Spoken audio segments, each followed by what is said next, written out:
The Chaser Report is recorded on Gadigal land. Striving for mediocrity in a world of excellence. This is the Chaser Report. Hello and welcome to the Chaser Report with Dom and Charles. Oh, Charles, you sound extremely husky. Could this be because I think this is the earliest episode of the podcast we've ever made? Yes, we're recording. It's 7:45 in the morning. Yep. I didn't even know that time existed. I know. It's shocking. It's shocking.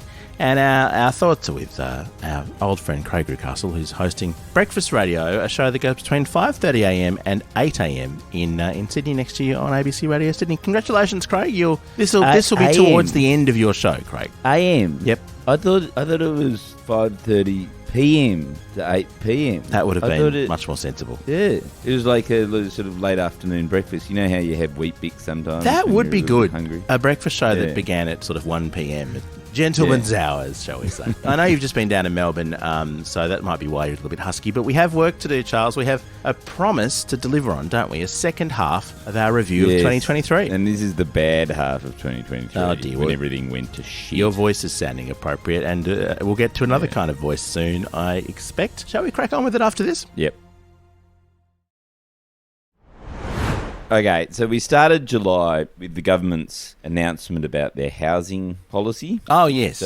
So they went, okay, we've got this problem where over the course of the next 10 years, we're going to have a shortfall of, I think, something like 1.3 million houses. We're on track to not build 1.3 million. No, we need 1.3 million houses more. And their whole thing was, but we promise that at least 500,000 houses will be built in that time, right? Which, as economists at the time said, is the amount that would have been built had there been no policy, right?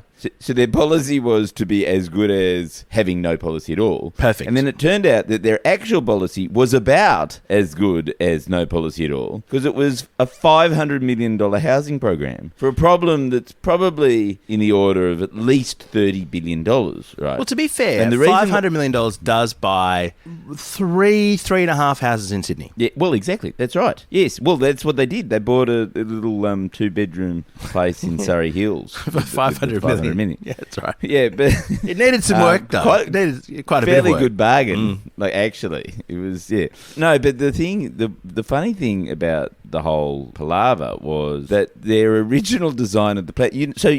Have you ever heard of a crisis song? Oh yes, I have. There's been a few of those, which we'll get to later on in this half of the year. Yeah, one of the defining features of a crisis is that it's urgent, right? Yes. Like that's why it's a crisis. Of course. And so Australia was facing a housing crisis, and then so what they did, the way Labor designed this scheme was they said, okay, we're gonna solve this problem forever. We'll give $10 billion to the stock market, yes, and to the international money market, and they will hopefully give us probably about $500 million a year, and we'll use that to build houses. And then they went, but we're not going to get the first $500 million for like 18 months because you got to set up your account. Yeah, of course. It takes a while to get your transfers all sorted out, yeah. Fill out your tax file number and all that sort of stuff. And in the meantime, they literally were going to do nothing about it. They were just going to wait until the money came in. And then the Greens turned around and said, no, that's outrageous. And ended up, over the course of several months... Well, actually, I'll tell you what happened. The policy didn't actually even get up in July, did it? The Greens voted with the coalition and voted it down. Labor stormed off going, the Greens are sellouts. And then in October, suddenly they found a whole lot of extra money and bumped it up to about a $3 billion scheme, which is, at least a tenth of what is actually necessary to solve the problem. But at least they're doing it,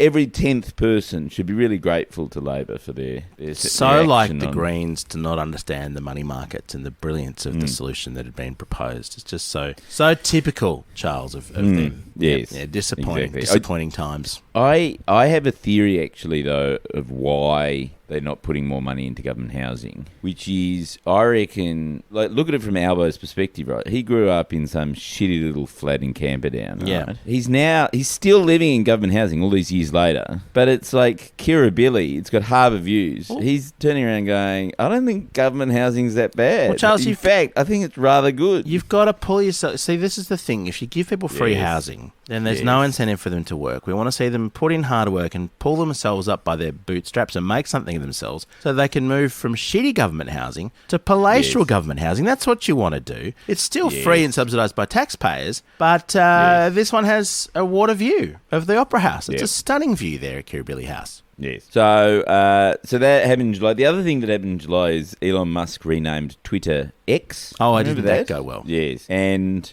was immediately infuriated to learn that clicking on X just closed all your browser tabs. Yeah, that's right. So we've gone from a very serious analysis of housing policy back to the jokes that worked so well in the war on 2023. So I think that's quite solid. We had a little discussion of Charles's massive frustration at the situation with housing, which, as we've noted, if that isn't fixed in a fairly dramatic and radical way, which seems unlikely, Labor may well lose the next election. In fact, you've already called it that they will. I've already called it. No, I mean, I know key Labor insight. In fact, I think probably the Labor Party is not going to campaign. Oh, really? For the next election. They're just going to give up. Yeah, they're just going to give up. Yeah, but saves time. Yeah. Save money for the next campaign. Have I told you on this podcast what their actual strategy is? Because I was talking to a Labor insider the other day, and he said, we're just going to win it in the last 6 months, right? We've got the backs to the wall, but we'll just win in the last 6 months, just like we did with The Voice.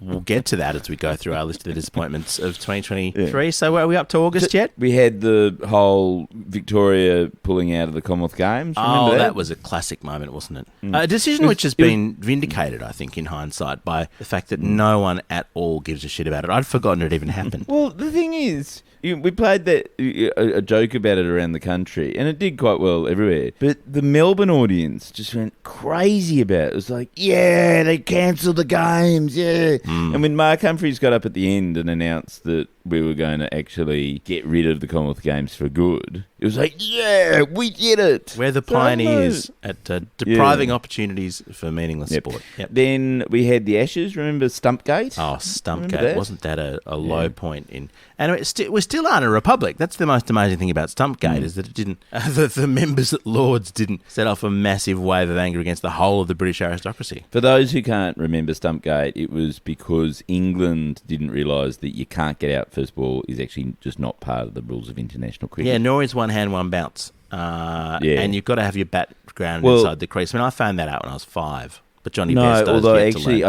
from memory, I think they got one ball, one bounce. Well, no, one hand, one bounce. One hand, one bounce. They got that reinstated for the 4th Test. Yep, remember? Absolutely. Yeah. And electric wickets. Well, actually, Pat Cummins insists the electric wickets be run on renewables. It's a bit tedious. Hey, that's pretty good going for 7:45 in the morning, Charles. Listen to the man's wit. Love it.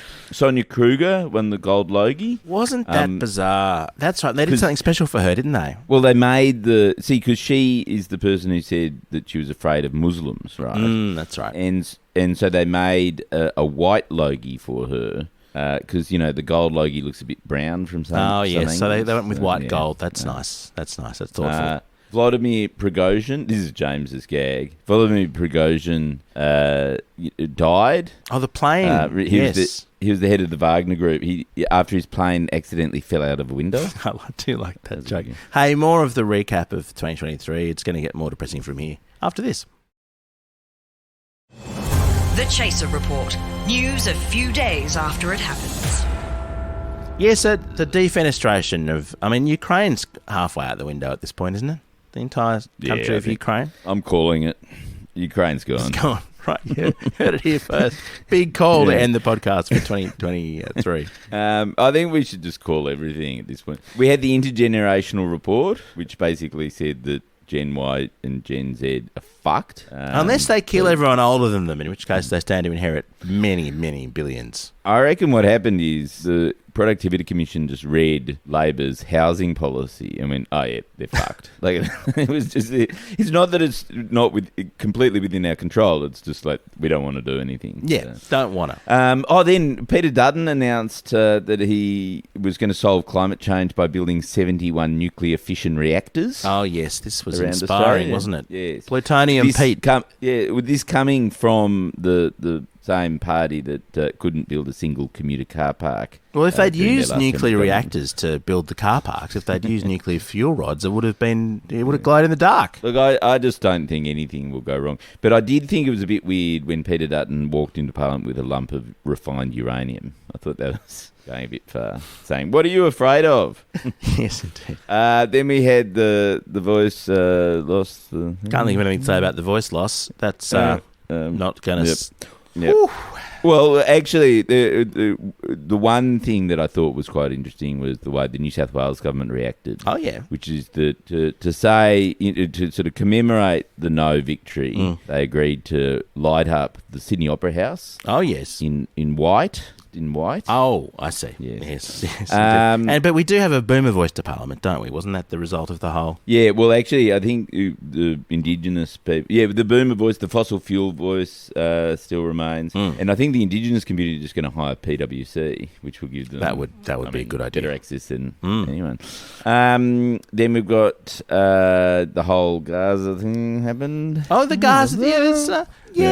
we're still frenzied debate about the extent to which killing people is bad. Yet to be resolved. So watch this space. Yes. Well, I think it's one of those he said, she said, two sides of the... Aren't he and she both dead now? I think they were both killed as a result of the conflict. And then we had the Bruce... Oh, well, the one bright spot is the Bruce Lehman defamation trial, which is just... Like, if we're doing end-of-year popcorn... story. I don't know if it's even going to stop on Christmas Day, that trial. That's every day there's more. We had Lisa Wilkinson up yesterday. I really honestly think that Bruce Lehman sat down with Ben Roberts-Smith and got his whole legal strategy mapped out by Ben Roberts-Smith. You just get everyone to talk. That's and there's the secret camera thing, the secret microphone thing is quite bizarre. Normally it's us who does that. It's just... that there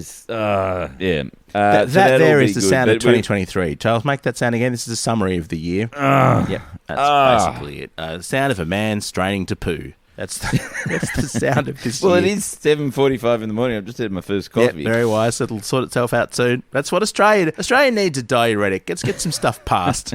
Well, it was a peristaltic, surely. Yeah, absolutely. And then... I don't know.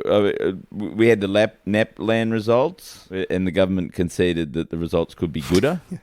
And they said there were three problems that students faced: English and maths. Yep.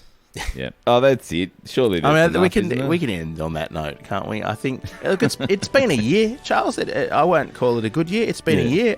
We've navigated through it. It hasn't been the worst year. No, I don't think there it's have been worse years than this year. It was quite a good year for me personally, actually. Oh, what's the worst year? Next year is the worst year. Yes.